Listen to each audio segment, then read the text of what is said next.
Lorsque Jean-Bernard se promène à quelques mètres de chez lui, ce qu'il surveille avant tout, c'est la rivière. Bon, aussitôt qu'il pleut, quand même, il y a un peu plus d'eau, hein, ça grossit. Hein. Quelques feuilles à retirer, un débit à contrôler, des gestes quotidiens qui le ravissent. Mais la grille, elle va très profond, hein, elle va juste...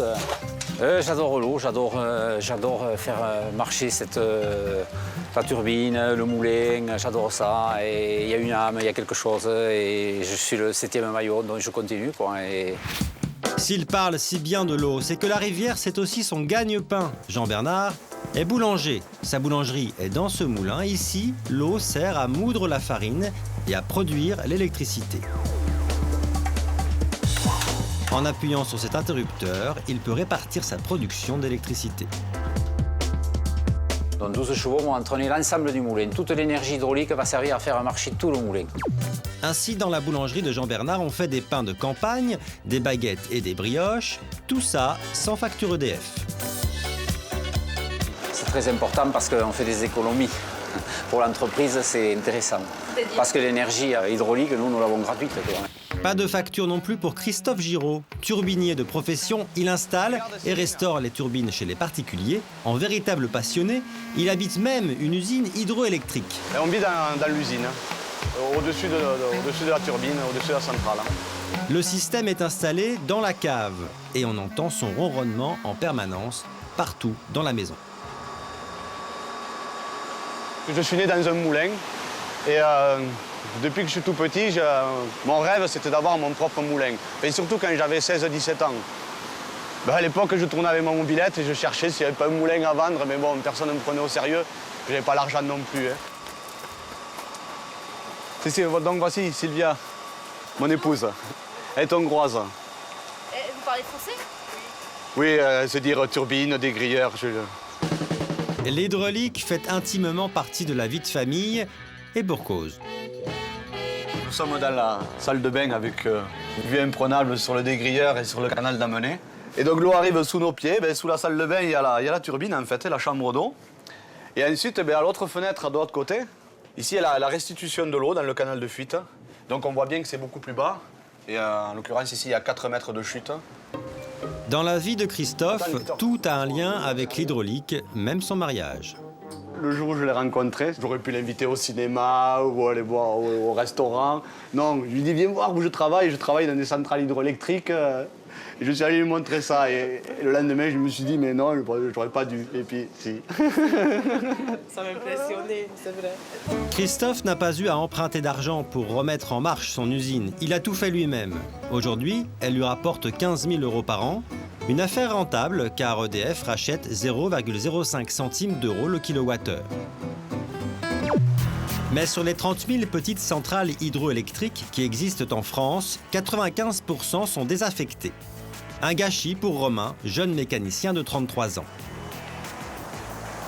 Donc il y a toute cette force qui pourrait être utilisée pour faire de l'électricité de manière tout à fait naturelle. Il faut la faire passer dans des turbines. Alors que d'autres, à son âge, planifient plutôt de s'acheter une maison, Romain, lui, a préféré devenir propriétaire d'une usine hydroélectrique, ou plutôt d'une ruine. C'était des tout petits bâtiments, des petites centrales électriques, et c'est vrai que ça ressemblait à des maisons ou des gros cabanons. Ici, tout est à refaire. Le système électrique n'est plus aux normes, la turbine doit être remplacée. L'usine est désaffectée depuis 1940 et ça fait bien longtemps que la rivière n'alimente plus le site. Donc il va falloir amener l'eau jusqu'à la grille pour faire fonctionner la centrale électrique, pour amener l'eau aux turbines. Tous ces travaux ne l'effraient pas. Son problème, c'est plutôt de pouvoir décrocher l'autorisation d'exploiter la centrale. Toute personne qui prélève de l'eau dans le milieu naturel doit avoir l'autorisation de l'État et ça peut prendre plusieurs années. Je m'attendais à ce qu'il faille 2-3 ans. Et en fait, là, ça fait plus de 5 ans que je fais des démarches. Une situation compliquée qui n'arrête pas les passionnés. Ici, à l'ADEME, l'Agence de l'environnement et de la maîtrise de l'énergie, on se félicite de l'essor des demandes. Des particuliers qui veulent produire eux-mêmes leur électricité, ça se compte en dizaines de milliers chaque année et c'est en augmentation constante. Et comme c'est écologique, les subventions ne manquent pas. Pour un particulier qui veut s'installer une petite centrale hydraulique, il y a d'abord le crédit d'impôt. Donc si vous avez, mettons, 50 000 euros d'investissement, vous pouvez déduire de vos impôts 50% de votre investissement. De plus, EDF est obligé de racheter votre excédent d'électricité pendant une période de 20 ans. Cela amortit le coût des travaux en douceur. Une énergie propre, des aides de l'État, il n'en fallait pas plus pour décider Frédéric, un ami de Romain. Il est propriétaire d'une usine hydraulique qui fonctionne à plein régime. Pour amener l'eau jusqu'aux turbines, il a dû construire un barrage avec plus de 700 tonnes de rochers. Il faut des pelles mécaniques, des engins mécaniques pour acheminer les rochers, pour les assembler. Après, il faut faire du béton aussi, ça demande quand même beaucoup de travail, mais bon. Frédéric s'est endetté pour concrétiser son rêve. Il est très fier de sa réalisation, très design. J'ai vu beaucoup de centrales, elles sont plutôt ternes dedans, j'ai trouvé que ça manquait beaucoup de couleurs. C'était beaucoup plus industriel, c'était beaucoup plus... Bon, moi j'ai voulu ouvrir, mettre une grande baie, faire de la couleur, faire du relief, puis que ça brille, que ça soit beau, quoi. L'usine de Frédéric n'est pas seulement belle, elle est aussi utile. Elle lui rapporte, après revente à EDF, dans les 80 € par jour en hiver. Une installation parfaitement réussie qui, malgré les difficultés, pousse Romain à poursuivre son rêve.